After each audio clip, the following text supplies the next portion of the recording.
کہ جمعیت علماء اسلام نظریاتی جو 2008 سے مولانا فضل الرحمان کی جماعت سے علیحدہ ہوئی، ہم اس بنیاد پہ مولانا فضل الرحمان سے علیحدہ ہو گئے کہ مولانا فضل الرحمان نے کرپشن، جھوٹ اور موریثی سیاست شروع کی۔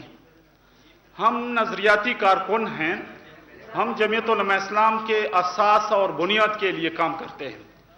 ہم شیخ الہند کے وارث ہیں، ہم مولانا حسین احمد مدنی کے وارث ہیں، ہم سید احمد شہید اور شاہ اسماعیل شہید کے وارث ہیں۔ ہم اس ملک میں نظریاتی سیاست کرنا چاہتے ہیں۔ مولانا فضل الرحمان نے جمعیت علماء اسلام کی سیاست کو اپنی گھر تک محدود کر دیا ہے۔ مولانا فضل الرحمان کی سیاست میں کارکن کا کوئی قدر و قیمت نہیں، بلکہ وہ مفادات کی سیاست کر رہے ہیں۔ وہ حصول اقتدار کے لیے اپنی توانیاں، اپنے کارکنوں کو استعمال کر رہے ہیں۔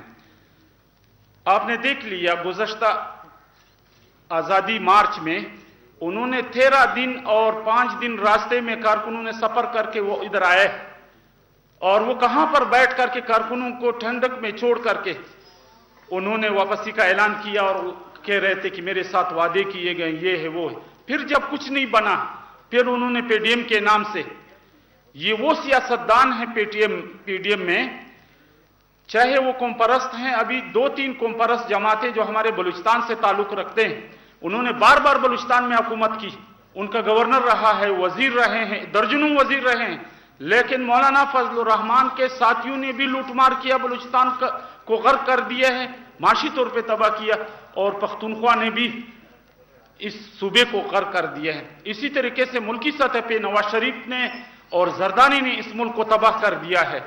جمعیت علماء اسلام نظریاتی سمجھتی ہیں کہ جیسے نواز شریف نے اپنا مدت پورا کیا ہے، جیسے زرداری نے اپنا مدت پورا کیا، اس سے ہی عمران خان جو ہے وہ اپنی مدت پورا کر لیں۔ 5 سال کے بعد پھر پاکستان کے عوام وہ دیکھیں گے کہ عمران خان نے اپنے وعدے کا ایفا کیا ہے، پورا کیا ہے یا نہیں کیا ہے۔ کوئی حق نہیں ہے اس ملک کے سیاستدانوں کو کہ وہ تحریک چلا رہے ہیں اور اس ملک کو بدامنی میں دھکیل رہے ہیں۔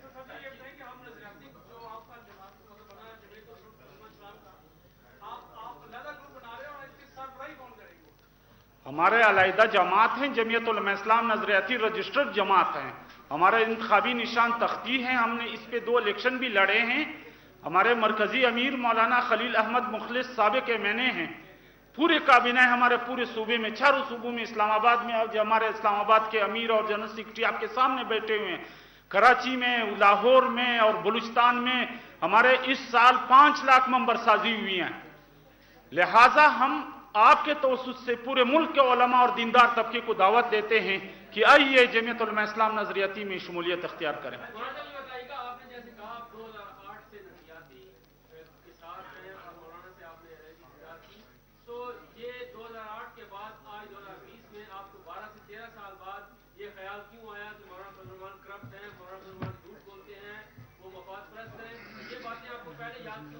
ایک بات ساتھ یہی بتائے گا کہ کیا جب نظریاتی معاہدے وجود میں آئی تھی تو اس وقت انہوں نے مولانا محمد خان شیرانی کی پالیسیوں سے اختلاف کیا تھا اور وہ علیحدہ ہوئے تھے جب وہ صوبائی صدر تھے یا صوبائی امیر تھے، تو اب وہی صوبائی امیر مخالف ہے مولانا فضل الرحمان کے، اور آپ بھی مولانا فضل الرحمان کی مخالفت میں جہاں پریس کانفرنس کر رہے ہیں، تو یہ بتائیے کہ اب آپ اکٹھے ہو چکے ہیں یا ابھی بھی آپ علیحدہ رہتے ہیں؟ میں آپ کو عرض کر دوں،